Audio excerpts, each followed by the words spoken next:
દર્શક મિત્રો આપ જોઈ રહ્યા છો ગુજરાત બુલેટિન ન્યૂઝ। હવે જોઈએ અગત્યના સમાચાર।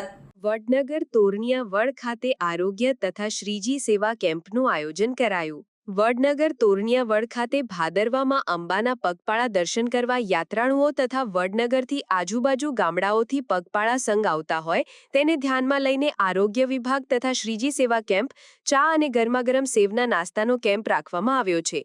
દરેક યાત્રાળુઓ તથા પગપાળા સંઘે આ સેવાનો લાભ લઈને માં અંબાના દર્શન કરવા માટે આગળ વધો અને આ સેવા કેમ્પ આરોગ્ય તથા ચા નાસ્તાના સેવા કેમ્પ સેવા કરનાર પ્રજાજનોને અંતર્મનથી આશીર્વાદ આપતા જાઓ તો તેમનું આરોગ્ય તંદુરસ્ત રહે તેવી અપીલ કરાઈ।